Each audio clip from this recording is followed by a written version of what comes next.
My wife announced our divorce in front of 41 members of her family, over dessert, at the reunion her people had been throwing on Edisto Island every 4th of July since before I was born. She stood up with a glass of rose in her hand and told her entire family that she wanted out, that she'd already spoken to a lawyer, and that she hoped I'd have the decency not to make this ugly. She was smiling when she said it. She'd rehearsed the smile. I want to be clear about something before I go any further. I didn't yell. I didn't throw a glass. I didn't beg her to reconsider in front of her grandmother, her cousins, her father, and the 11-year-old flower girl from somebody's second wedding who was still wearing her dress from that morning. I stood up, buttoned my jacket, and thanked everyone at the table for a wonderful 12 years. Then I asked her father to pass me the small wooden box sitting by the wine rack, the one none of them had ever bothered to ask about. I took out 4 sets of keys, set them in a neat row in front of her, and told her which door, which car, and which boat each one opened. Then I told her whose name was actually on the deed. That's the part she didn't see coming. That's the part none of them saw coming. My name is Derek Holloway. I'm 43 years old. I run a design and construction firm out of a converted cotton warehouse on East Bay Street in Charleston, South Carolina, and for 12 years I was married to a woman named Whitney Calhoun, whose family has had their name on buildings in this state since before South Carolina had highways. I want to tell you exactly how the evening at that reunion happened, because the version that's gone around Charleston since, the version where I humiliated a grieving family on their own island, isn't the true one. The true one is quieter, and colder, and it took me 12 years and one very good lawyer to get there. But to understand what happened on that dock at sunset, you need to understand how a kid from a 2-bedroom house in North Charleston ended up holding the deed to a Calhoun family beach house in the first place. Discover more. Video hosting platform. Video editing software. TV video. I met Whitney Calhoun at a Preservation Society gala 9 years before that night on the dock. I was 31, 3 years into running my own firm, still driving a truck with 140,000 miles on it because every dollar I made went back into payroll and equipment. She was 27, working part-time for a non-profit her mother chaired, and she had the kind of practiced grace that comes from a childhood of cotillions and boarding schools and never once wondering where the money for anything was coming from. I wasn't supposed to be at that gala. My firm had done restoration work on the building where it was held, and the developer comped me a ticket as a thank you. I stood at the edge of the room in a rented tuxedo that didn't quite fit through the shoulders, and Whitney Calhoun walked up to me because, as she told me later, I was the only person in the room who looked like he'd rather be building something than talking about it. We talked for 2 hours that night. She asked about my work the way people ask when they actually want the answer, not the way people ask when they're just waiting for their turn to talk about themselves. She told me about wanting to open her own event design studio someday, something separate from her mother's charity circuit, something that was hers. I believed her. I still believe she meant it, at least back then. We were married 18 months later at St. Phillips, with the reception at her family's house on Broad Street, the one with the columns you've probably seen on a postcard if you've ever visited Charleston. Her father, Beauregard Calhoun, everyone called him Beau Sr., gave a toast that I remember almost word for word, because it was the first time I understood exactly where I stood with that family. He raised his glass and said he was delighted Whitney had found someone with such promise, and then he spent the rest of the toast talking about her grandfather's shipping business. I laughed along with everybody else. It took me years to understand that the toast wasn't a slight. It was an accurate preview. Here's what almost nobody outside that family knew, and what I learned slowly, in pieces, over our first 4 years of marriage: the Calhoun money wasn't what it looked like from the outside. Beau Sr. had built most of his adult life on a portfolio of coastal properties and a hospitality company called Calhoun Hospitality Group, for small inns and one mid-size resort scattered across the Lowcountry, all leveraged against each other in a way that worked beautifully until 2011, when 2 of the properties flooded in the same storm season and the insurance payouts didn't come close to covering the damage. By the time Whitney and I had been married 3 years, her father was 6 months from losing everything, including the house on Broad Street and the beach property on Edisto that had been in the family since 1962. He didn't tell his daughter. He told me. Quietly, over bourbon, in a study that smelled like old cigars and older money, because by then I had a construction and development firm doing 7 figures a year, and because, I understood later, I was the only person he knew who could restructure 4 failing properties without anyone in Charleston society finding out how close to the edge the Calhouns actually were. I want to be honest about why I said yes. Part of it was strategy. A hospitality portfolio like that, properly renovated and repositioned, was a real business opportunity, and I saw it the way I see every project, as a set of numbers that could be made to work if somebody was willing to do the unglamorous labor of fixing them.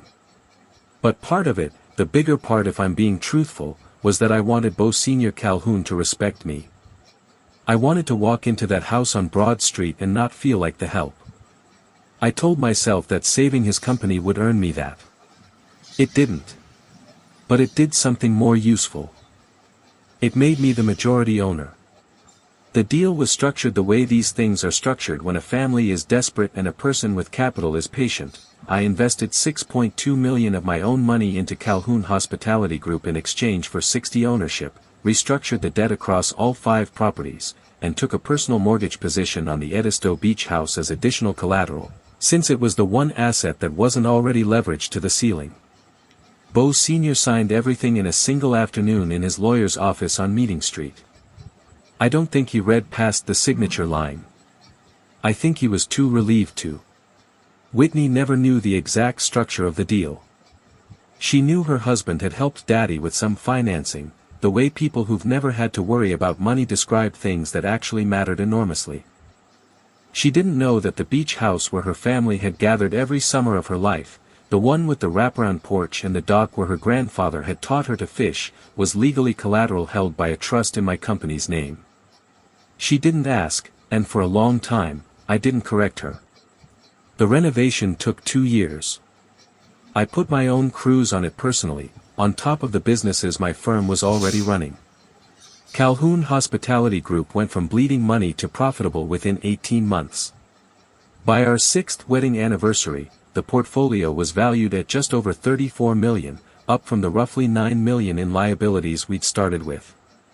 Bo Sr. started calling me son at family functions. He started introducing me at parties as the man who saved the company, which was true, though he never once said it was also the man who now legally controlled it. If you're finding this story compelling so far, do me a favor and hit that subscribe button, and drop a comment telling me if you've ever seen someone in a family use money as a leash without even realizing it was happening. It happens more than people think, and it's rarely as obvious as a bank statement. Sometimes it's just a beach house nobody asks who's actually paying the taxes on. I want to back up for a second, because I think the years in between matter just as much as the reunion itself. It's easy to tell this story as a straight line: kid from North Charleston marries into old money, saves the family business, gets betrayed at a dinner table, wins in the end. But a marriage doesn't move in a straight line. Ours had good years, real ones, and I'd be lying if I told you the whole thing was rotten from the start. The first 4 years, before the storm damage and the restructuring and all of it, were some of the best years of my life. Whitney used to come by my job sites on her lunch break, still in her work clothes, and stand in the dust with a coffee in each hand, asking questions about load-bearing walls and permit timelines like she actually wanted to understand the thing I loved most. She threw herself into learning my world the way I never quite managed to throw myself into hers. She used to tease me, gently, about how I still flinched a little every time we walked into her parents' house on Broad Street, like I was waiting for someone to ask me to leave through the kitchen. "You built half this city," she told me once, early on. "You don't have to earn your seat at any table. You already paid for it twice over." I believed her when she said it. I think, for a while, she believed it too. Somewhere around year 5, though, something started to shift, and it wasn't dramatic enough at the time to name. It was the year the restructuring deal closed, the year I put $6.2 million into her father's company and became, without either of us saying it out loud, more central to the Calhoun family's survival than any Calhoun by blood. I think, and I've had a lot of time to sit with this, that something in Whitney recalibrated after that. Not consciously. I don't think she woke up one morning and decided to resent me. But there's a particular kind of quiet resentment that grows in a person who watches their spouse become more essential to their own family than they are, especially in a family like the Calhouns, where identity and legacy are so tightly wound around money and land and who gets to be the one standing at the head of the table. She started introducing me differently at parties. Where she used to say, "This is my husband, Derek, he built that renovation on Meeting Street everyone's been talking about," she started saying, "This is Derek, he does construction," a smaller sentence, delivered a little faster, like she wanted to move the conversation along before anyone asked a follow-up question. I noticed it. I didn't say anything, because it seemed petty to raise, the kind of thing that sounds paranoid out loud even when it's true in your gut. I filed it away. I've always been good at filing things away. There's a particular kind of quiet that settles over a marriage in its later years if you're paying attention, a quiet that isn't peace so much as two people slowly stopping the habit of reaching for each other.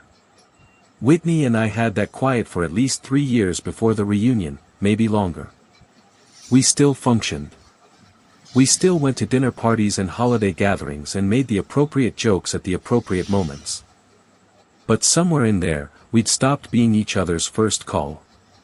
I noticed it most on the day I closed the largest deal of my career, a mixed-use development contract worth $11 million that I'd been chasing for over a year. I called her from the parking lot, giddy in a way I rarely let myself be giddy, and she picked up, congratulated me warmly, genuinely even, and then told me she had to go because she was in the middle of something with the girls. I didn't think much of it then. I think about it constantly now. Now let me tell you about Chip Ainsley. Chip, his given name was Charles, but nobody had called him that since prep school, was Bo Sr.'s godson, the son of his oldest business partner, and a fixture at every Calhoun family event for as long as I'd known Whitney. He worked in commercial real estate downtown, the kind of job where working mostly meant playing golf with people who already had money and waiting for one of them to need a broker. He was handsome in the specific, unthreatening way that country club families produce on purpose: good hair, good teeth, a laugh that was slightly too loud at dinner parties. I liked Chip, honestly, for the first 6 or 7 years. He was easy company.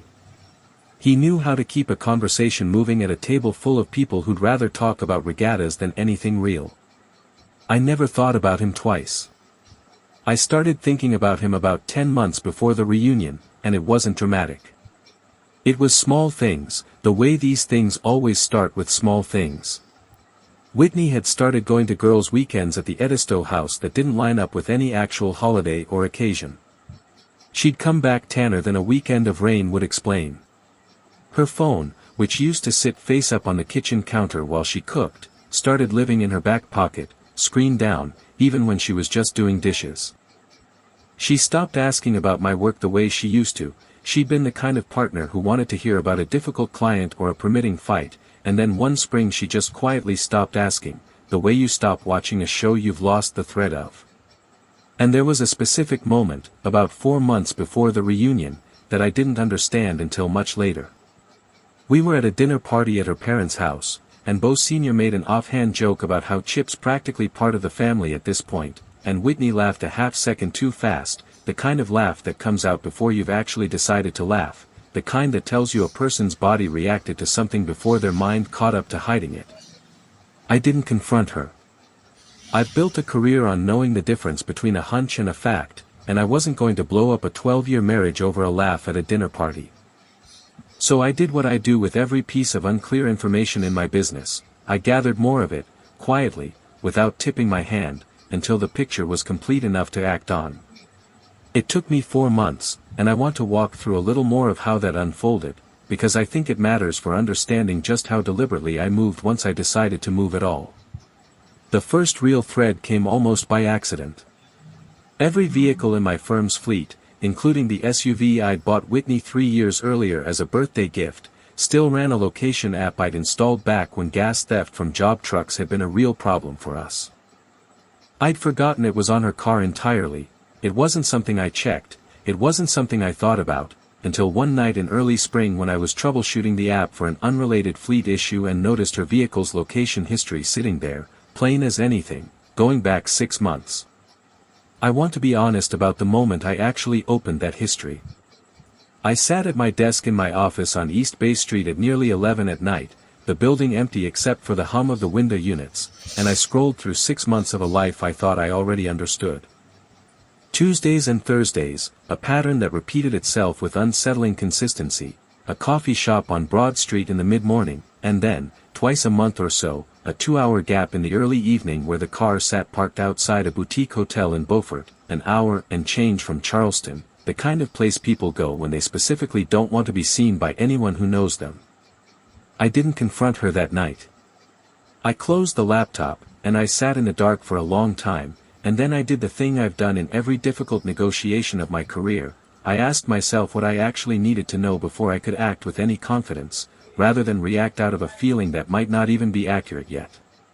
A parked car outside a hotel isn't proof of anything. People meet clients in hotel lobbies. People have innocent reasons to be places. I wasn't going to destroy 12 years over a hunch dressed up as a pattern. So I kept gathering. I noticed, over the following weeks, that the hotel visits always fell on days Whitney had told me she was helping Mama with the gala committee, a committee I happened to know, from an offhand comment by her own mother at a dinner party, had stopped meeting on Tuesdays entirely that spring. I noticed a charge on our joint card from a jeweler on King Street in April, a few $100s for what the receipt described only as custom piece, for an item that never showed up anywhere in our house, on her wrist, around her neck, anywhere. I noticed that Chip Ainsley's name started appearing, casually, in more of Whitney's sentences than it ever had before. Chip thinks the market's going to turn in Beaufort. Chip mentioned a great little place for lunch out there, the specific, over-explained casualness of someone testing out how a name sounds in a room before they have to explain something bigger about it. The confirmation, when it came, was almost anticlimactic.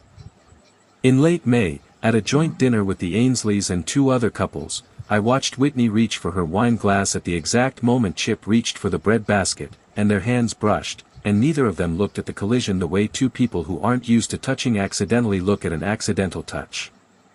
They looked at it the way 2 people who are used to touching on purpose look at it when they're trying very hard not to react. It lasted less than a second.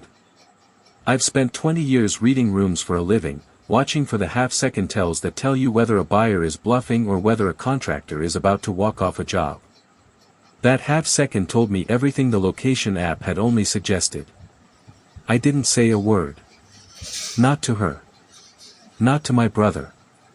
Not even to my lawyer yet. I went to the reunion anyway. The week before, I did something I hadn't told anyone about until now, not even Colin at the time. I drove out to a self-storage facility off Savannah Highway where I kept old files from the Calhoun Hospitality restructuring, and I pulled the original trust documents, the ones that named my firm as the holder of the note on the Edisto property. I read through them again, slowly, at my kitchen table, the way you review a contract before a closing you already know is going to go a certain way. Everything was exactly as clean as I remembered it being. 9 years of careful, unglamorous paperwork, done the right way from the start, for no reason at the time other than habit and discipline. I hadn't built that structure anticipating a moment like the one that was coming. But I understood, sitting at that table, that it was going to matter very much, very soon, and I wanted to know precisely what I was holding before I ever needed to say so out loud. I also called Renata that same week, not to file anything yet, but simply to ask her a question I already suspected the answer to. If I needed to formalize the ownership structure on short notice, I asked her, how fast could you move? Same day, if I have to, she said. Why? Is something happening? Maybe, I said. I'd rather have the tool sharpened and not need it than need it and not have it. She didn't push for more detail. That's one of the reasons I've kept her as my attorney for 11 years. She trusts that when I ask a careful question like that, I already know more than I'm saying, and she doesn't waste time asking me to explain myself before I'm ready.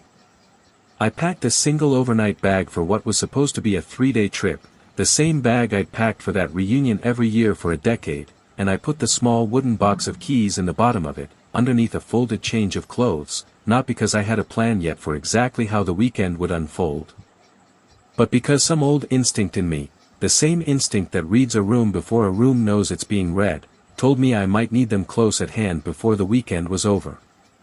I want to explain why, because I think it's the part people find hardest to understand.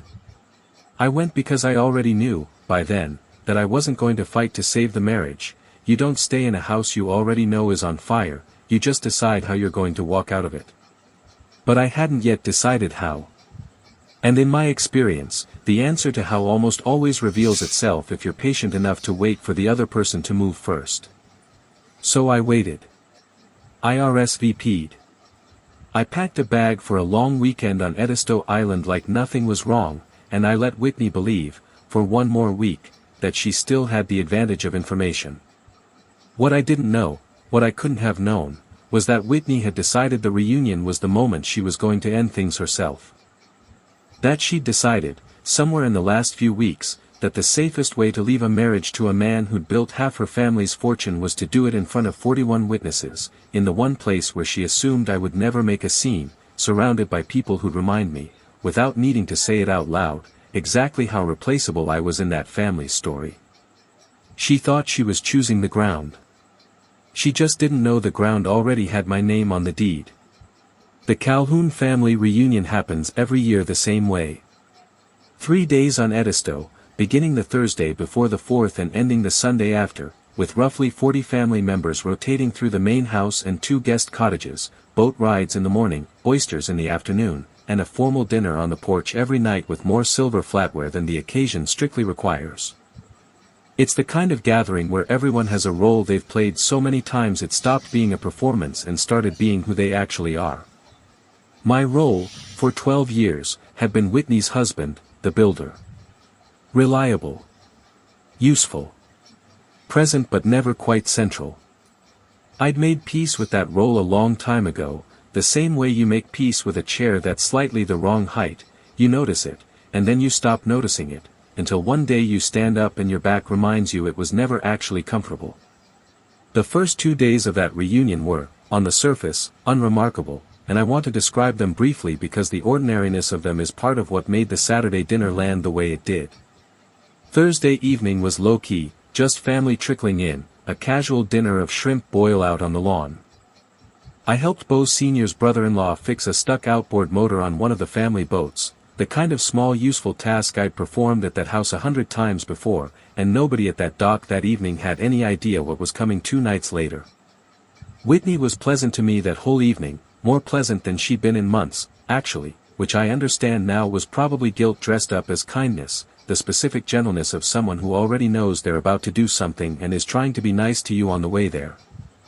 Friday was a full day on the water, most of the family split across 2 boats heading out toward the sandbar that forms at low tide a few miles offshore.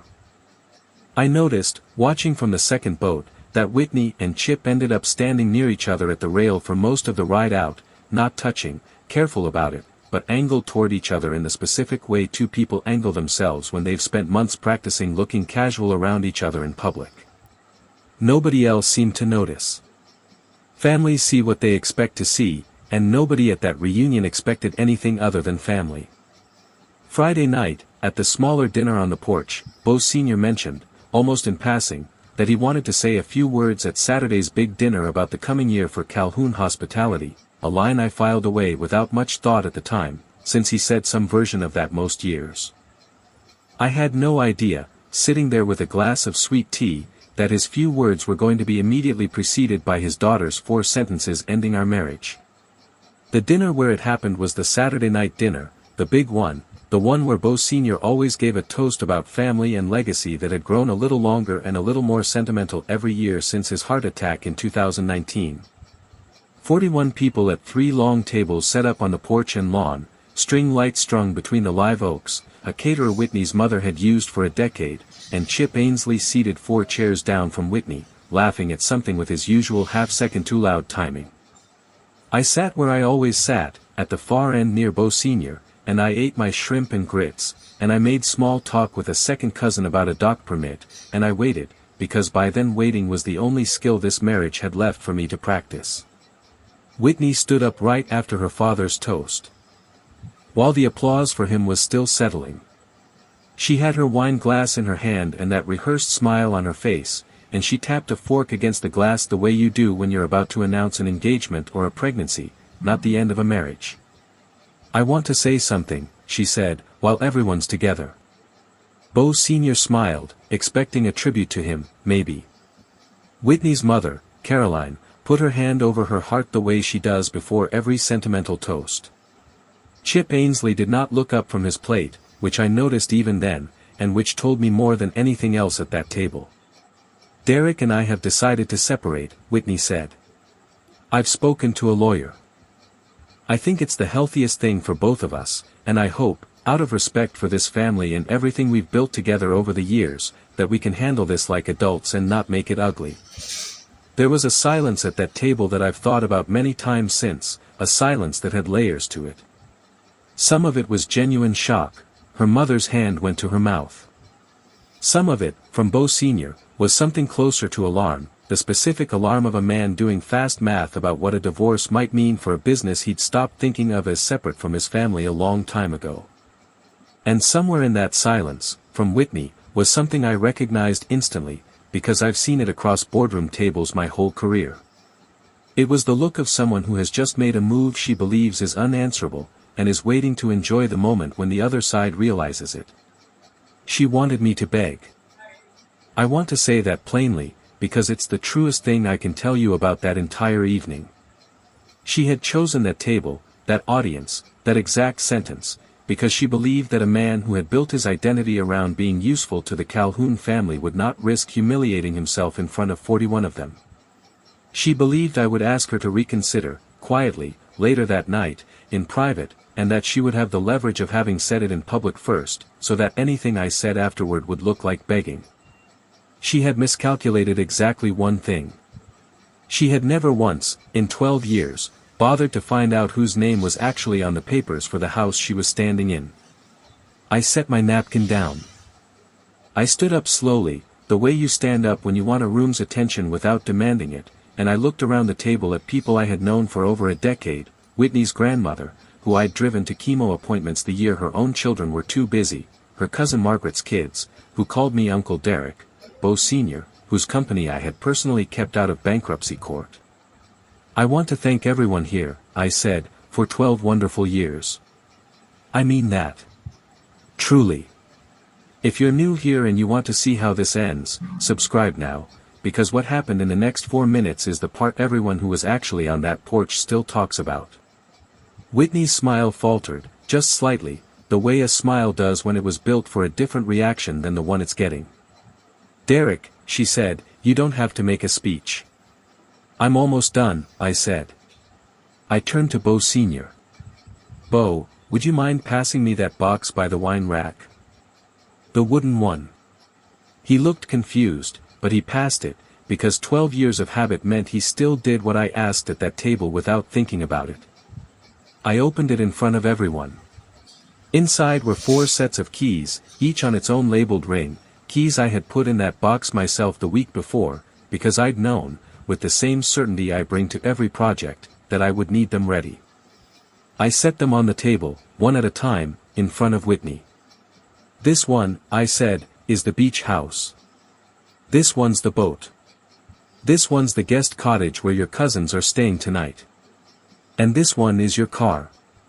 "I know what our keys look like," Whitney said, and there was an edge in her voice now, the edge of someone who senses the ground shifting under a plan she was so sure of a minute ago. "They're not our keys," I said. "They're mine. All 4 of these properties are held under a trust structure my firm controls, as of the restructuring your father and I did 9 years ago. The mortgage on this house has been in my company's name since 2017. I'm not telling you this to be cruel, Whitney. I'm telling you because you just announced, in front of your entire family, that you're ending our marriage, and I think everyone at this table deserves to know exactly what that means before the night goes any further. I want you to imagine 41 faces turning, almost in unison, first toward me, and then toward Bo Sr., who had gone the particular shade of pale that a man goes when a truth he spent 9 years not thinking about too hard gets said out loud at his own dinner table. "Derek," he said, "let's not do this here." "You're right," I said. We shouldn't have to. But your daughter decided here was the place, so here is where we'll finish it.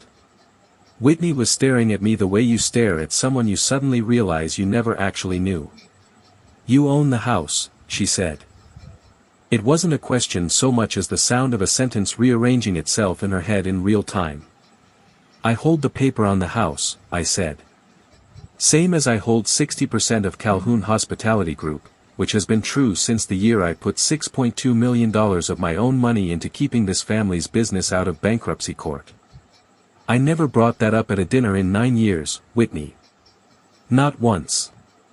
I didn't need anyone at this table to thank me for it. I just needed you to not stand up in front of your family and treat me like someone who should be embarrassed to have his marriage end. I've built things my whole life that outlast the people who doubted they'd hold. This is just one more of them. Chip Ainsley, I should mention, had not said a single word this entire time.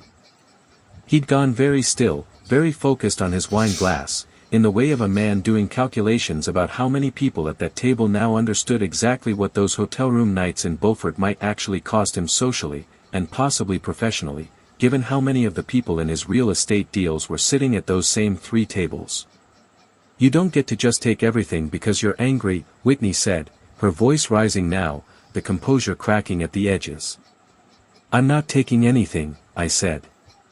Everything I'm holding, I already held, before tonight, before this dinner, before you decided to end our marriage in front of your grandmother. The only thing that's changed in the last 4 minutes is that everyone at this table finally knows it too. I picked the 4 keys back up off the table, one at a time, and put them back in my pocket. I'll have my lawyer send over the paperwork for an orderly transition. Nobody has to leave this island tonight. But I'd ask, out of respect for everyone else here, that we not turn the rest of this reunion into a spectacle. I think we've done enough of that for one evening. Whitney's mother, Caroline, finally found her voice, though it came out thin and strained. Derek, surely there's a way to discuss this privately, between the 2 of you, without. I agree completely, Caroline, I said, and I meant it. I would have preferred that. I raised that exact preference with Whitney privately, more than once, over the last several months, when I sensed something was wrong in this marriage. She chose a different approach tonight. I'm simply responding to the approach she chose. That's not fair, Whitney said. You're twisting this. I haven't said anything tonight that isn't true, I said. Every fact I've stated, you can verify with your father's own attorney by Monday morning. I'm not interested in twisting anything, Whitney. I've spent my entire career avoiding exactly that kind of dishonesty, because it always catches up with you eventually. I'd rather just say the true thing once, clearly, and let everyone decide what to do with it. Bo Sr.'s cousin, an older man named Wade who I'd always liked, cleared his throat from the far end of the table, the way people do when they want to defuse something without quite having the standing to do it. Maybe we should let the young folks work this out on their own time, he offered, gently, to no one in particular. That's fine by me, Wade, I said. I've said what needed saying. I don't have any interest in dragging this dinner out longer than it already has been dragged. I looked at Whitney one more time.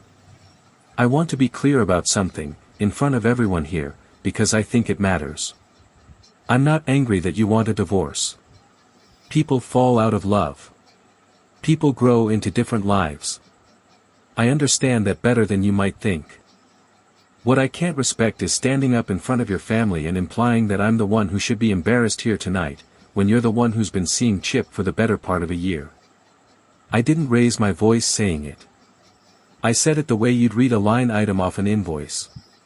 The silence that followed that sentence was different from the silence that had followed her announcement. That first silence had been shock. This one was recognition. 41 people running the last several months of family gatherings back through their memory, reassessing every offhand comment, every too-quick laugh, every Tuesday Whitney had been helping with the gala committee. I watched Caroline's eyes move, almost involuntarily, toward Chip Ainsley, and I watched him find something extremely interesting to look at on the surface of the porch. Then I turned to Bo Sr., and I meant every word of what I said next, because despite everything, I had genuinely liked the man, once. I'm sorry it came out this way, Bo. I never wanted your family to hear it like this. But I didn't choose the venue tonight. She did. Then I thanked the caterer by name on my way past the kitchen table, because she'd been working that same reunion for a decade and none of what had just happened was her fault, and I walked down to the dock where Whitney's grandfather had once taught her to fish, and I sat there in the dark for almost an hour, listening to the tide come in, before my brother Colin, who'd driven 3 hours the second I texted him one line. It's happening tonight, come to Edisto, pulled up in his truck to take me back to the mainland. I didn't cry on that dock. I want to be honest about that, because I know some people watching this will assume I'm downplaying how it felt, performing a kind of strength I didn't actually have. I felt every bit of it, 12 years, the version of myself that had genuinely wanted Bo Sr.'s respect, the version of Whitney I'd fallen for at that gala who'd asked real questions instead of waiting for her turn to talk. All of it moved through me sitting on that dock. I just didn't need 41 witnesses to watch it happen. Some things you're allowed to grieve in private, even when the ending was public. Colin's truck was waiting at the public landing on the mainland side by the time I texted him, and the ferry back across from the island took just long enough for the adrenaline to start draining out of my hands. I remember noticing, on that ferry, that my hands were shaking slightly, which surprised me, because they hadn't shaken at all during the dinner itself. It's strange how the body holds a thing until it's safe to let it go. You want to talk about it, Colin said, once we were in the truck, or you want to just drive? Drive, I said. We didn't talk for almost 40 minutes. Colin's the kind of brother who understands that silence isn't the same as distance, that sometimes the most supportive thing a person can do is just be in the car with you while you stare out the window at marsh grass going by in the dark. Somewhere around the Ashley River Bridge, I finally said something. I keep thinking about the flower girl, I said. Somebody's kid, maybe 7 or 8, still in her dress from a wedding that morning. She was sitting 2 seats down. She's going to remember that dinner for the rest of her life, and she doesn't even know why. That's not on you, Colin said. You didn't put her in that chair. Whitney did, the second she decided that room was the place to do this. I know, I said. Doesn't make it feel better. It's not supposed to feel better tonight, he said. It's supposed to feel better in about a year, when you look back and realize you didn't fold. That's the part that actually matters. Not tonight. He was right, though it would take me longer than a year to fully believe him. My father used to tell me, back when he was still teaching me the family construction business out of the back of his truck, that the loudest person in an argument is almost never the one who wins it. He said most men think winning means being the last one shouting. He said the real move is knowing exactly what you're standing on before you ever open your mouth. I thought about that a lot on that dock. I'd spent 9 years quietly making sure I knew exactly what I was standing on. Whitney had spent that same dinner assuming she knew, and never once checking. If you've made it this far, drop a comment telling me whether you think I handled that dinner the right way, or whether you'd have done something different. I want to hear it, because I've gotten both reactions since this happened, and I think both sides have a point. The next morning, I called my attorney, a woman named Renata Cole who has represented my firm on every major deal for the last 11 years and who does not, under any circumstances, ask a client are you sure more than once. I told her what had happened at the dinner. She was quiet for a second, and then she asked exactly the question I needed her to ask. Do you want this handled fast, or do you want it handled thoroughly? Both, I said. I want the separation filed by end of week, and I want the ownership structure on Calhoun Hospitality Group formalized so there's no ambiguity left for anyone to argue about later. No more informal understandings. Everything on paper, everything clean. You already own 60%, Renata said. What's left to formalize? The trust language around the Edisto property specifically, I said. I want it airtight before Whitney's father has time to call his own lawyer and convince himself there's a version of this where the house stays in the family without me in it. She had the paperwork drafted within 36 hours. South Carolina is an equitable distribution state, which meant Whitney would be entitled to a fair share of marital assets accumulated during the marriage, and to be clear, I never tried to deny her that, and I want to say clearly here that I'm not telling you this story to brag about leaving my ex-wife with nothing. That's not what happened, and frankly, I don't respect the version of this genre of story where the guy walks away having stripped someone bare out of spite. What she was not entitled to, and what she'd apparently never bothered to understand in 9 years of family dinners, was a controlling stake in a company and a property that had been restructured under my ownership years before she ever announced she wanted out. The call started that same Sunday morning, before I'd even left the island. Whitney first, 4 times, then texts. Then Bo Sr., twice, his voice on the voicemail tighter and more formal than I'd ever heard it, a man realizing that son had been a word he'd used more carelessly than he understood. Then, at 11 that morning, a text from a number I recognized as Chip Ainsley's, which I did not answer, because whatever Chip Ainsley wanted to say to me was a conversation that had nothing to do with anything I still cared about resolving. I let Renata handle the calls after that. I flew back to Charleston with my brother, and I spent that Sunday afternoon doing something I hadn't let myself do in months. I went out to a project site my firm was finishing on Meeting Street, a restoration of a building that had been condemned when we started, and I walked through it floor by floor. And I let the smell of fresh-cut lumber and plaster dust do the thing it's always done for me since I was a kid following my father around job sites. It reminded me that some things, if you build them carefully enough, hold up regardless of what happens to everything around them. Whitney showed up at my office 3 days later. I want to describe this scene honestly, because I think it's the part people are most curious about, not the dinner table confrontation, which had an audience and therefore had a kind of performance built into it on both sides, but this, the quiet one, just the two of us in a room. She looked different than she had at the reunion. The composure was gone. She'd been crying, recently and repeatedly, the kind of crying that leaves a person's whole face slightly swollen rather than just their eyes. She sat down across from my desk in the same chair clients sit in when they're about to ask me to fix something that's already gone badly wrong, and for a moment neither of us said anything. "You could have told me," she said finally. "Before all of this. You could have told me you owned the house." "I could have," I agreed.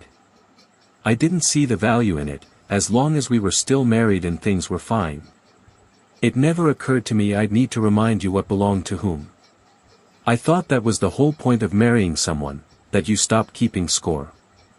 You humiliated me in front of my entire family. You announced you wanted a divorce in front of your entire family," I said. "I didn't choose that room, Whitney. You did. I've thought about it since, and I think you chose it because some part of you believed that room would protect you, that I'd never risk looking bad in front of the Calhouns. I think you were counting on the version of me who spent 9 years trying to earn your father's respect. I understand why you thought that version of me still existed. I'm telling you honestly, he doesn't anymore. He hasn't for a while." She was quiet for a long moment. "Is it true, about Chip?" I asked, though by then it wasn't really a question. It was a courtesy, giving her a chance to say it herself rather than have it confirmed to her. She didn't deny it.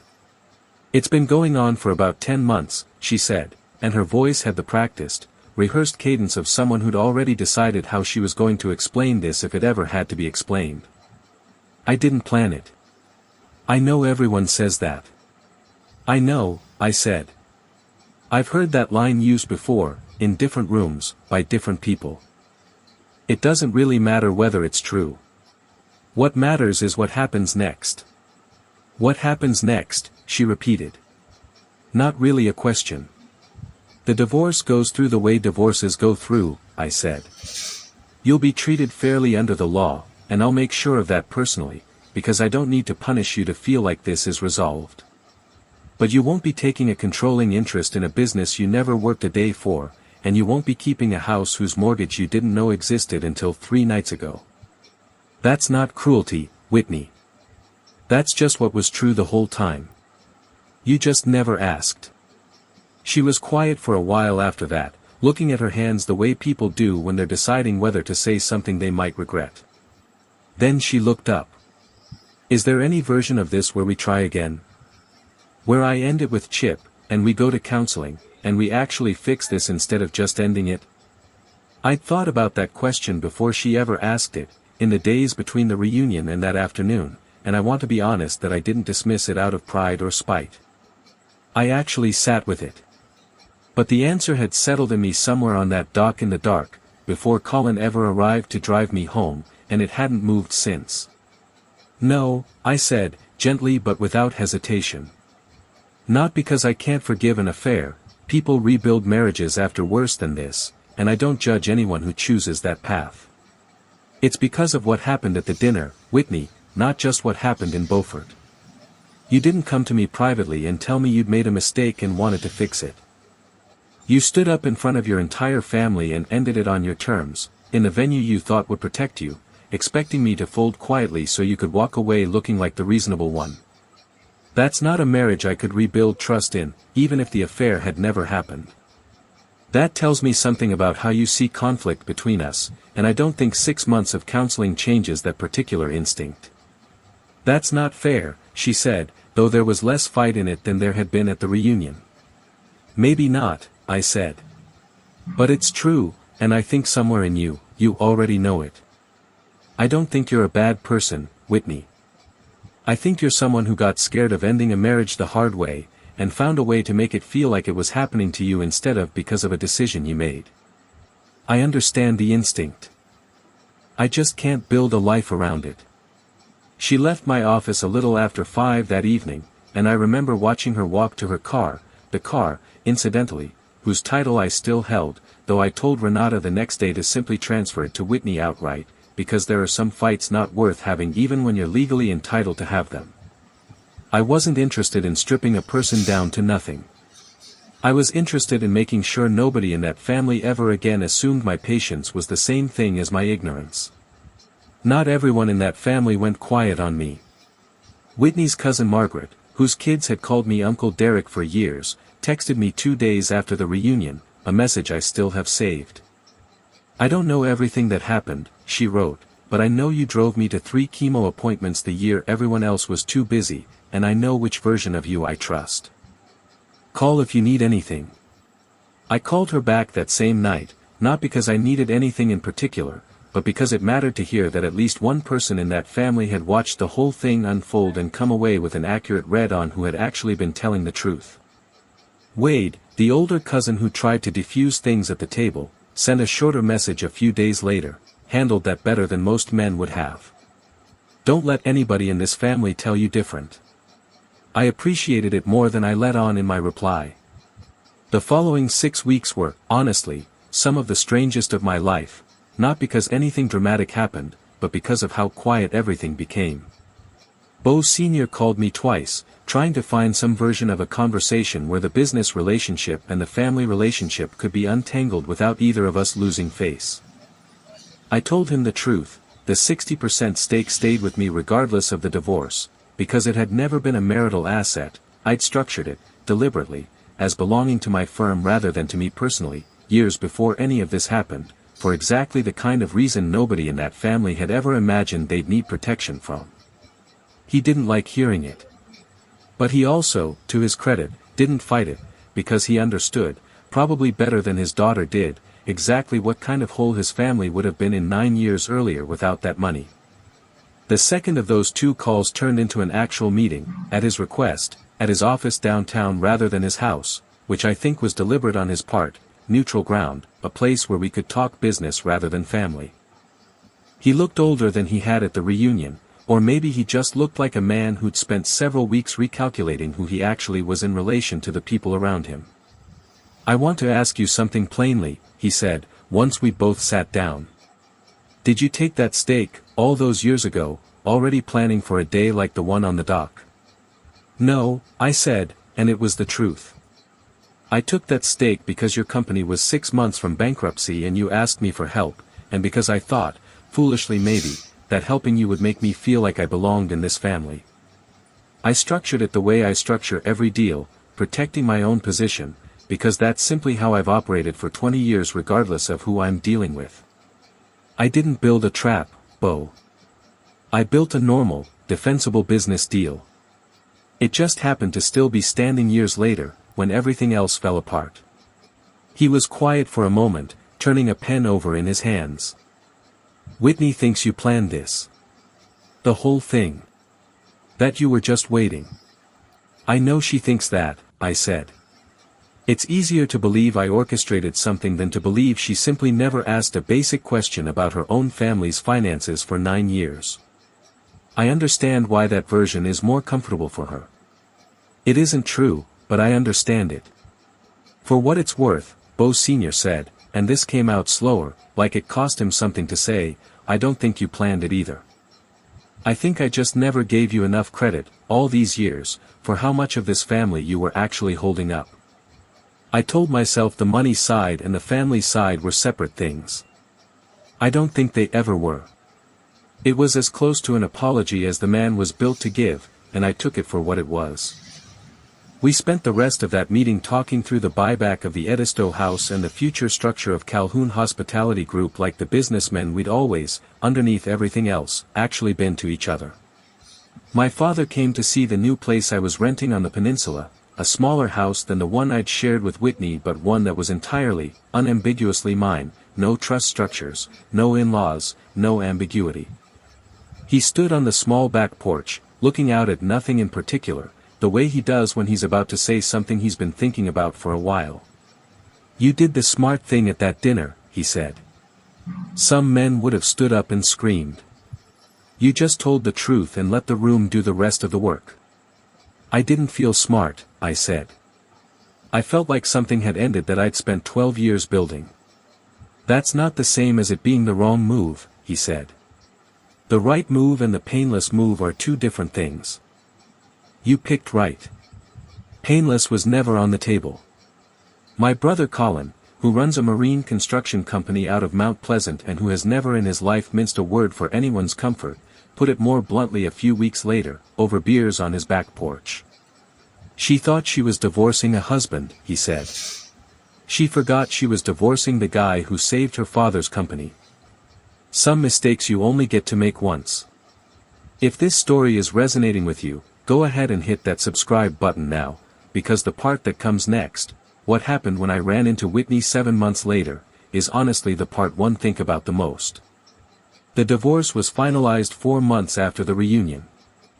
South Carolina requires a period of separation for a no-fault filing, but Whitney's attorney, to her credit, moved quickly once it became clear there wasn't much left to litigate. The trust structures were airtight. Renata had drafted them years before any of this became necessary, and Whitney ultimately received a fair settlement reflecting her share of our actual marital assets, our home in downtown Charleston, which I'd bought before we married but which had appreciated significantly during our marriage and therefore had a marital component, half the value of a joint investment account we built together over a decade, and a lump sum settlement that Renata and I both agreed was fair, given everything. She did not receive any share of Calhoun Hospitality Group, because it had never been hers to begin with, structurally speaking, and she did not receive the Edisto Beach house, because, as her own father eventually had to explain to the rest of the family, in a conversation I wasn't in the room for but heard about from 3 separate cousins, it had been mine, on paper, for 9 years. I heard, secondhand, that Bo Sr. offered to buy the house back from me outright, at a fair market valuation, so the family could keep gathering there every summer without an ex-son-in-law's name on the deed. I said yes. I didn't need to hold on to a beach house as a trophy. I'd never wanted it as a weapon in the first place, I'd only ever wanted it as collateral for a debt that had, by then, been fully repaid many times over in equity and profit. Bo Sr. and I settled the buyback within 6 weeks, at a number Renata described as more than fair, and I have to admit there was something clarifying about that transaction, something that felt more honest than 9 years of unspoken assumptions ever had. Business, done cleanly, on paper, with both sides knowing exactly what they were getting. No family dinners required. Chip Ainsley, for what it's worth, did not fare especially well in the aftermath. Real estate in Charleston is a smaller world than people think, and once it became known, not from me, I never said a word publicly, but word travels on its own in rooms like that, that he'd spent 10 months seeing a married woman inside a family whose business dealings ran through half the deals he depended on for his own commissions. Several of his existing relationships quietly cooled. I heard he and Whitney didn't last past the spring. I have no particular satisfaction in that. I mention it only because it's true, and because I think it says something about the kind of foundation that relationship was built on in the first place. About 4 months after the divorce was finalized, I got a phone call early on a Saturday morning from a number I didn't recognize, area code up in the Northeast somewhere. I almost let it go to voicemail, the way I do with most unknown numbers, but something made me pick up. "Is this Derek Holloway?" A woman's voice, brisk, professional. "Speaking. My name is Patricia Van. I run a hospitality investment fund out of Boston. We've been tracking the Calhoun hospitality portfolio for about 2 years now, ever since the Beaufort property came back online after the storm damage everyone in this industry remembers. I understand you were the one who actually restructured that deal." "I was," I said. "I also understand," she went on, and there was something careful in how she said it, like she'd debated whether to bring it up at all, "that you handled a rather public family matter with a level head a few months back. I don't say that to pry. I say it because in my business, I care less about a person's balance sheet than I do about how they behave when things get difficult and nobody's watching whether it's convenient to do the right thing. We're launching a regional fund focused on coastal hospitality redevelopment, and I'd like to know if you'd consider a conversation about a partnership." I walked out onto my back porch, coffee in hand, and looked out at the same view of nothing in particular that my father had looked at a few months earlier. "I've got some time next week," I said. That conversation turned, over the following 2 months, into a formal partnership, Holloway Van Coastal Partners, seeded with $11 million in initial commitments and 4 projects already in the pipeline by the end of that first quarter. The work was the same work I'd always done. The judgment was the same judgment I'd always trusted. The only thing that had changed was that I no longer had to build any of it inside a family structure that had never fully seen me as anything other than useful. In the year after the divorce, my firm grew faster than it had in the previous 5 combined, and I don't think that was a coincidence. There's a particular kind of clarity that comes from no longer splitting your attention between building something real and managing a slow, quiet erosion at home. We closed out that first year having broken ground on a mixed-use development near the Ravenel Bridge, landed the hospitality renovation contract in Beaufort I mentioned earlier, and brought on 2 new project managers just to keep pace with the intake. I moved into a house on the peninsula that I bought outright, in cash, with my own name on every piece of paper attached to it, no trusts, no in-laws, no shared history sitting quietly in the walls. I painted the trim myself the first weekend I owned it, which is not something a man in my position needs to do anymore, but I wanted to. There's something about doing the small physical work of a place with your own hands that makes it feel like yours in a way no deed ever quite manages on its own. I ran into Whitney 7 months after the reunion, on King Street, on a Tuesday morning, both of us walking in opposite directions with coffee in hand. We stopped the way you do when someone appears in a context you weren't braced for. "Derek," she said. "Whitney." There was a pause that wasn't quite comfortable but wasn't hostile either. Just a pause. "You look well," she said. "I am well," I said, and I meant it, in the plain, uncomplicated way you mean things when you're not performing anything for anyone. The firm just broke ground on a project in Beaufort. Good momentum this year. Actually launched a new fund with a partner up in Boston a few months back. "I heard something about that," she said. "Daddy mentioned it, I think, at Christmas. He said it almost like he was proud of you, which was strange to hear. How is your father?" "He's all right. Older. He talks about the reunion less than I expected him to, honestly. I think he's still working out how he feels about the whole thing." She hesitated. "How's Colin?" "Good. Still building docks and bulkheads all over Mount Pleasant. Married now, actually, since the spring." "I'm glad," she said, and she seemed to mean it, which surprised me a little. She nodded. There was something in her face, not quite regret, but adjacent to it, the look of someone doing the math on a decision from a longer distance than she'd had at the time. "I never really understood what you'd built," she said. "Until that night. I think some part of me had just stopped seeing it, after a while. It became background. I'm not proud of that." "I know," I said. I didn't feel the need to make her feel worse about it, and I didn't feel the need to make her feel better about it either. It was just true, and true things don't always need commentary. "Do you think you'll ever forgive me?" she asked. "I already have," I said, and I realized, saying it, that it was the truth. That doesn't mean I want to go back. It just means I don't need to carry it around anymore. I've got other things to build. "Take care of yourself, Derek," she said. "You too," I said. And we went our separate ways down King Street, and that was, more or less, the last real conversation we've had. My firm closed out that year having taken on 3 new commercial projects and 1 hospitality renovation up in Beaufort that came, ironically, through a referral from someone who'd been at that reunion dinner and had apparently walked away impressed, in his words, by the way I handled myself. I didn't ask him to elaborate. Some compliments you just accept and move on from. There's a version of this story where I'm the villain of it. I know that. I can see it from the outside, the same way I can see how a difficult acquisition looks to the employees of a company my firm has just taken over. A wealthy man produces a box of keys at a family dinner and reveals, in front of 41 people including small children, that he legally controls the house his wife's family has gathered in for 60 years. Cast that way, it sounds like an ambush, like a man who'd been quietly waiting 9 years for the chance to remind an entire family exactly who held the paper on their lives. But here's what actually happened, and I think it matters to say it plainly. I didn't structure that ownership as a weapon. I structured it as a normal, defensible business deal at a moment when a family I loved needed real capital and real discipline, and I happened to be the person who could provide both. I never once, in 9 years, brought it up at a holiday dinner to remind anyone of their debt to me.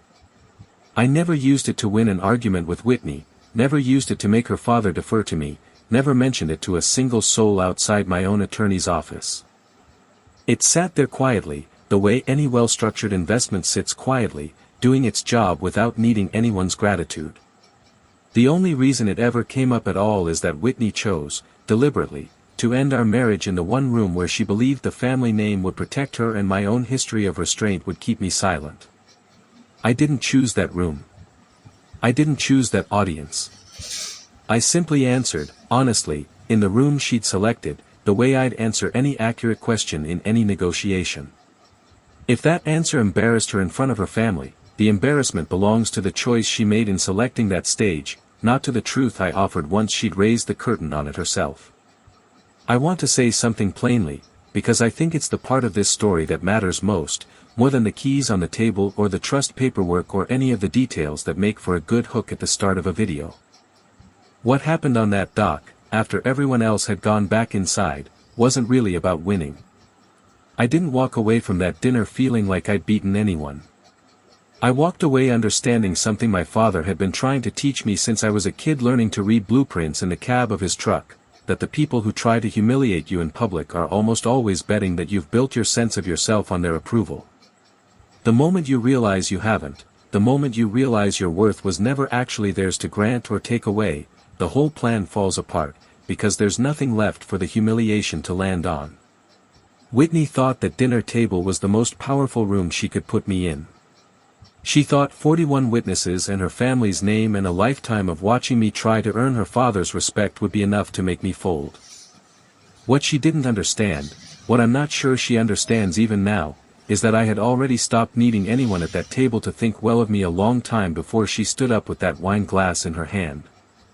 I'd built something real, with my own hands and my own money and my own judgment, and no announcement over dessert was ever going to be able to take that away from me. It never even touched it. People sometimes ask me, in the comments on videos like this one, whether I regret not confronting Whitney the moment I first suspected something was wrong, whether 4 months of quiet gathering was really necessary, or whether it was just another way of controlling the outcome before I ever let the conversation happen. I've thought about that question honestly, more than once. I don't think I was trying to control anything. I think I was trying to make sure that when the conversation finally happened, it happened on the strength of facts rather than feelings, because feelings, however real, are the easiest thing in the world for another person to talk you out of. A hunch gets negotiated. A confirmed fact just sits there, immovable, whether anyone wants to argue with it or not. I wanted the second thing, not the first, and I think that's the real difference between reacting to a betrayal and responding to one. If there's a lesson in this story, and I think there is, it's this: build your life on things that are actually yours, not on the approval of people who only ever valued you conditionally. Know exactly what you're standing on before anyone ever tries to move the ground beneath you. And when someone tries to humiliate you in front of an audience, remember that the audience isn't actually the point. The only person whose opinion of you needs to survive that room is your own. I still see the Calhouns occasionally, at events around Charleston, the way you inevitably do in a city this size. Bo Sr. nods at me now with something that might be respect, or might just be the wariness of a man who learned, the hard way, not to underestimate people twice. I nod back. There's no bitterness in it anymore, at least not on my end. Just two men who understand, finally, exactly where they stand with each other. I heard, about a year and a half after the divorce, that Whitney had gone back to school part-time to finish the event design certification she'd talked about wanting all those years ago at that first gala, before any of us knew where either of our lives were headed. I hope that's true. I hope she builds something that's entirely hers, the way I eventually did, something nobody can ever quietly hold the paper on. I mean that without any bitterness left in it. Some people need to lose everything they thought was permanent before they go build the thing they actually wanted in the first place. My father passed away 18 months after all of this, and I want to mention it here because of something he said to me near the end, sitting in his living room in North Charleston, the same house he'd raised me in.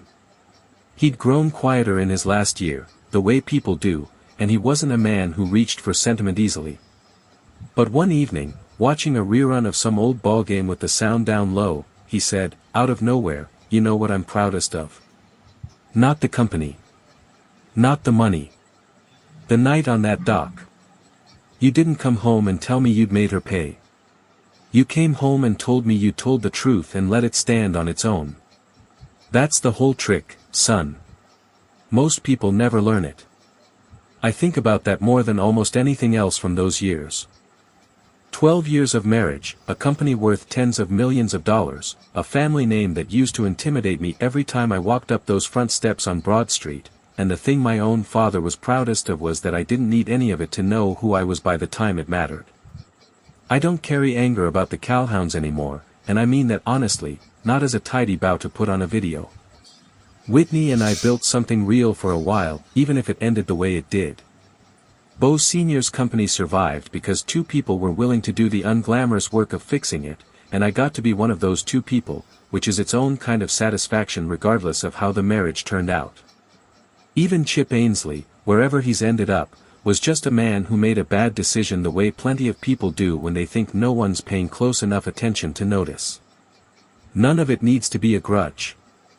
It just needed to be named, once, clearly, in the one room where it could stop being a secret.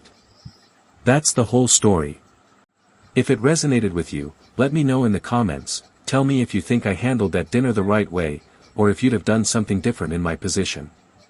And if you want more stories like this one, hit subscribe, because we've got plenty more where this came from, and we're just getting started. Take care of yourselves out there, and remember, never let anyone mistake your patience for weakness. Sometimes the quietest person at the table is the one holding all the keys.